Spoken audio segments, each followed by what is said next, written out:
बिस्मिल्लाहिर्रहमानिर्रहीम। अस्सलाम वालेकुम। ਅੱਜ ਜਿਹੜੇ ਮੌਜੂ ਤੇ ਤੁਹਾਡੇ ਨਾਲ ਗੱਲਬਾਤ ਕਰਨੀ ਹੈ ਉਹ ਹੈਗਾ ਵੀ ਜਿਹੜੇ ਲੋਕ ਬੈਰੂਨ ਮੁਲਕ ਜਾਂਦੇ ਨੇ ਤੇ ਆਪਣੀ ਪੂਰੀ ਜ਼ਿੰਦਗੀ ਉਧਰ ਗੁਜ਼ਾਰ ਦਿੰਦੇ ਨੇ ਉਹਨਾਂ ਦੇ ਹਵਾਲੇ ਨਾਲ ਕੁਝ ਗੁਜ਼ਾਰਿਸ਼ਾਤ ਤੁਹਾਡੇ ਸਾਹਮਣੇ ਰੱਖਾਂਗਾ।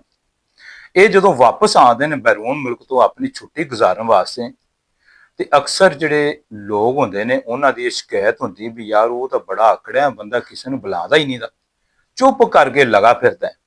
ਲੇਕਿਨ ਮੈਂ ਤੁਹਾਨੂੰ ਅੱਜ ਦੱਸਾਂ ਵੀ ਉਹ ਕਿਉਂ ਚੁੱਪ ਕਰਕੇ ਲਗਾ ਫਿਰਦਾ।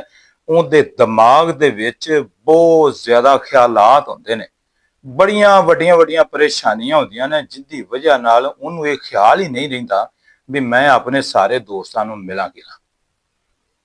ਜਦੋਂ ਇਹ ਵਿਚਾਰਾ ਬਾਹਰ ਨੂੰ ਚਲਾ ਜਾਂਦਾ ਤੇ ਉੱਥੇ ਜਾ ਕੇ ਤੇ ਬੜੀ ਮਿਹਨਤ ਕਰਨੀ ਪੈਂਦੀ ਏ। ਪੈਸੇ ਦਰਖਤਾਂ ਨਾਲ ਨਹੀਂ ਲੱਗੇ ਹੁੰਦੇ ਵੀ ਜਿਹੜੇ ਜਾ ਕੇ ਉੱਥੇ ਤੋੜ ਕੇ ਬੰਦਾ ਤੇ ਫੌਰਨ ਪਾਕਿਸਤਾਨ ਭੇਜ ਦੇਵੇ। ਉੱਥੇ ਬੜੀ ਮਿਹਨਤ ਕਰਨੀ ਪੈਂਦੀ ਏ। ਮੈਂ ਇੱਕ ਜ਼ਿੰਮੇਵਾਰੀ ਨਾਲ ਲਫ਼ਜ਼ ਕਹਾਂਗਾ ਵੀ ਉੱਥੇ ਬੰਦੇ ਨੂੰ ਖੋਤੇ ਤਰ੍ਹਾਂ ਵਗਣਾ ਪੈਂਦਾ, ਇੰਨੀ ਮਿਹਨਤ ਕਰਨੀ ਪੈਂਦੀ ਹੈ।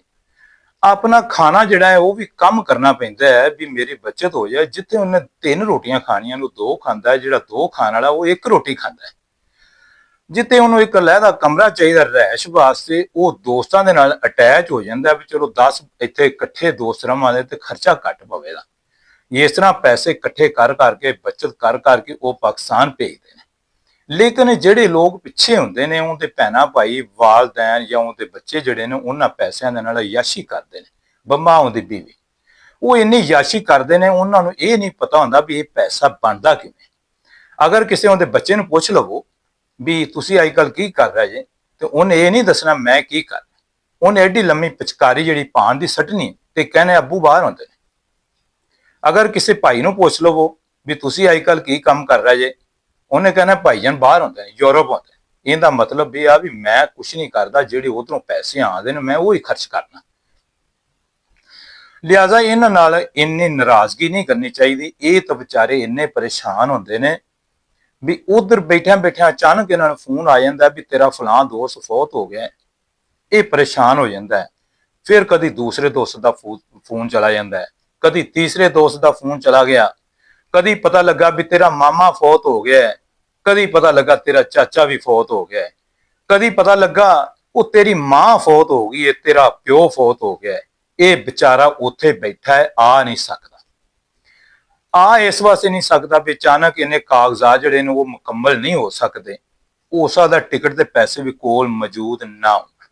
ਇੰਨੀ ਪਰੇਸ਼ਾਨੀ ਜਦੋਂ ਸਾਲ ਤੋਂ ਬਾਅਦ ਇਹ ਵਾਪਸ ਆਉਂਦਾ ਫਿਰ ਵੇਖਦਾ ਉਹ ਹਵੇਲੀਆਂ ਜਿਹੜੀਆਂ ਵੱਡੀਆਂ ਬੜੀਆਂ ਜ਼ਿਆਦਾ ਆਬਾਦ ਹੁੰਦੀਆਂ ਸੀ, ਮਾਲ ਡੰਗਰ ਬੱਜੇ ਹੁੰਦੇ ਸੀ, ਵੱਡੇ ਵਿੱਚ ਬੋੜ ਹੁੰਦੇ ਸੀ, ਉਹ ਨਜ਼ਰ ਨਹੀਂ ਆਉਂਦੇ। ਉਹ ਮਹਿਫਲਾਂ ਉਹ ਨਜ਼ਰ ਨਹੀਂ ਆਉਂਦੀਆਂ। ਤੇ ਉਹ ਜਿੱਥੇ ਬੈਠਕਾਂ ਕਰਦੇ ਸੀ, ਜਿਹੜੇ ਦੋਸਤ ਉੱਥੇ ਇਕੱਠੇ ਹੋ ਕੇ ਤੇ ਮਿਲ ਕੇ ਇਹ ਖਾਂਦੇ ਪੀਂਦੇ ਵੀ ਸੀ, ਉਹ ਦੋਸਤ ਨਜ਼ਰ ਨਹੀਂ ਆਉਂਦੇ। ਉਹ ਗਲੀਆਂ ਦੀਆਂ ਦੀਵਾਰਾਂ ਨਜ਼ਰ ਨਹੀਂ ਆਉਂਦੀਆਂ ਤੇ ਉਹ ਹਵੇਲੀਆਂ ਦੀਆਂ ਜਗ੍ਹਾ ਤੇ ਛੋਟੇ ਮਕਾਨ ਬਣ ਜਾਂਦੇ ਨੇ। ਉਹ ਖੂਹ ਨਜ਼ਰ ਨਹੀਂ ਆਉਂਦੇ। ਉਹ ਜਿਹੜੇ ਬਾਹਰ ਖੇਤ ਹੁੰਦੇ ਸੀ, ਜਿਹੜੇ ਮਲਕੀਅਤ ਹੁੰਦੇ ਸੀ, ਉਹ ਮਲਕੀਤਾਂ ਬਦਲ ਜਾਂਦੀਆਂ ਨੇ। ਇਹ ਹੁਣ ਦੋਸਤ ਜਿਹੜਾ ਬਾਹਰੋਂ ਆਇਆ, ਕਈਆਂ ਸਾਲਾਂ ਤੋਂ ਬਾਅਦ ਆਇਆ ਤੇ ਦੇਖ ਰਿਹਾ ਉਹ ਮਾਹੌਲ ਨਹੀਂ ਦਾ, ਨਾ ਉਸ ਤਰ੍ਹਾਂ ਦੀ ਆਬੋ ਹਵਾ ਇਹਨੂੰ ਨਜ਼ਰ ਆਉਂਦੀ ਹੈ ਤੇ ਇਹ ਪਰੇਸ਼ਾਨ ਹੈ। ਇਹ ਗਲੀਆਂ ਦੇ ਵਿੱਚ ਤਾਂ ਵਾਸਤੇ ਚੁੱਪ ਕਰਕੇ ਲਗੇ ਫਿਰਦੇ ਹੁੰਦੇ ਨੇ ਵੀ ਇਹ ਪਰੇਸ਼ਾਨ ਬਹੁਤ ਜ਼ਿਆਦਾ ਹੁੰਦੇ ਨੇ। ਸੋਚਦੇ ਨੇ ਵੀ ਜਿਹੜਾ ਇੰਨਾ ਪੈਸਾ ਮੈਂ ਕਮਾ ਕੇ ਤੇ ਪਾਕਿਸਤਾਨ ਭੇਜਦਾ ਰਿਹਾ ਉਹ ਇੱਥੇ ਨਜ਼ਰ ਨਹੀਂ ਆਉਂਦਾ। ਨਜ਼ਰ ਕੀ ਆਉਣਾ ਵੀ ਜਿਹੜਾ ਉਹ ਪੈਸਾ ਆਇਆ ਸੀ ਉਹ ਕੁਝ ਬੀਵੀ ਨੇ ਜਿਹੜਾ ਇਸਤੇਮਾਲ ਕਰ ਲਿਆ, ਕੁਝ ਬੱਚਿਆਂ ਨੇ, ਕੋਈ ਵਾਲਦੈਨ ਨੇ, ਕੋਈ ਭੈਣਾਂ ਭਾਈਆਂ ਨੇ, ਤੇ ਉਹ ਪੈਸਾ ਤਾਂ ਨਜ਼ਰ ਨਹੀਂ ਆਉਂਦਾ। ਜਿਹੜੀ ਮਾਂ ਤੇ ਜਿਹੜੇ ਪਿਓ ਨੇ ਇਹਨੂੰ ਟੋਰਿਆ ਸੀ, ਇਹਨੂੰ ਪਿਆਰ ਦੇ ਕੇ ਟੋਰਿਆ ਸੀ, ਇਹ ਰਿਪੋਰਟ ਤੱਕ ਛੱਡ ਕੇ ਆਏ ਸੀ, ਅੱਜ ਉਹ ਵੀ ਨਜ਼ਰ ਨਹੀਂ ਆਉਂਦੇ। ਲਿਹਾਜ਼ਾ ਮੇਰਾ ਮਸ਼ਵਰਾ ਜਿਹੜਾ ਹੈ ਉਹ ਇਹ ਆ ਵੀ ਘਣੀ ਖਾਣ ਨਾਲੋਂ ਥੋੜੀ ਖਾ ਲੈਣੀ ਚੰਗੀ ਜੇ। ਗੋਸ਼ਤ ਨਾਲੋਂ ਮਿਰਚ ਨਾਲ ਰੋਟੀ ਖਾ ਲੈਣੀ ਚੰਗੀ ਹੈ। ਤੇ ਮਿਰਚ ਨਾਲ ਰੋਟੀ ਖਾ ਕੇ ਤੇ ਸੁਬਹ ਸ਼ਾਮ ਆਪਦੇ ਵਾਲਦੈਨ ਦੀ ਜ਼ਿਆਰਤ ਕਰ ਲੈਣਾ ਤੇ ਭਾਈਆਂ ਦੇ ਵਿੱਚ ਰਹਿਣਾ, ਭੈਣਾਂ ਦੇ ਵਿੱਚ ਰਹਿਣਾ ਤੇ ਆਪਦੇ ਜਿਹੜੇ ਅੰਗੀ ਸਾਕੀ ਸਾਰੇ ਨੇ, ਉਹਨਾਂ ਦੇ ਵਿੱਚ ਵਕਤ ਗੁਜ਼ਾਰਨਾ, ਉਹ ਮਸਜਿਦਾਂ ਜਿਹੜੀਆਂ ਤੁਹਾਡੇ ਦੇਸ਼ ਦੀਆਂ ਨੇ ਉੱਥੇ ਨਮਾਜ਼ਾਂ ਪੜ੍ਹਨਾ, ਇਹ ਉਸ ਘਣੀ ਖਾਲ ਨਾਲੋਂ 100 ਦਰਜੇ ਚੰਗੀ ਜੇ। ਅਗਰ ਤੁਸੀਂ ਬਾਹਰ ਜਾ ਕੇ ਤੇ ਉੱਥੇ ਕਾਰਾਂ ਝੂਟਦੇ ਜੇ, ਅੱਛੇ ਖਾਣੇ ਖਾਂਦੇ ਜੇ, ਤੇ ਜਦੋਂ ਵਾਪਸ ਆਉਂਦੇ ਜੇ ਤੁਹਾਨੂੰ ਨਜ਼ਰ ਕੋਈ ਨਹੀਂ ਆਉਂਦਾ। ਉਹ ਮਾਂ ਵਿਚਾਰੀ ਜਿਹੜੀ ਤੈਨੂੰ ਟੋਰ ਕੇ ਤੇ ਵਾਪਸ ਆਈ ਸੀ, ਤੇਰੇ ਵਾਸਤੇ ਤਾਂ ਮਾਂ ਉਦੋਂ ਹੀ ਮਰ ਗਈ ਸੀ ਜਦੋਂ ਤੂੰ ਇੱਥੋਂ ਗਿਆ ਸੀ, ਤੇ ਉਹ ਵਿਚਾਰੀ ਤੇਰਾ ਮੂੰਹ ਜਿਹੜਾ ਹੈ ਉਹ ਵੇਖਣ ਨੂੰ ਤਰਸਦੀ ਰਹੀ। ਇਸ ਤਰ੍ਹਾਂ ਦੇ ਹਾਲਾਤ ਜਿਹੜੇ ਨੇ, ਮੈਂ ਸਿਰਫ ਇੱਕ ਤਸਵੀਰ ਤੁਹਾਨੂੰ ਵਿਖਾਈ ਹੈ।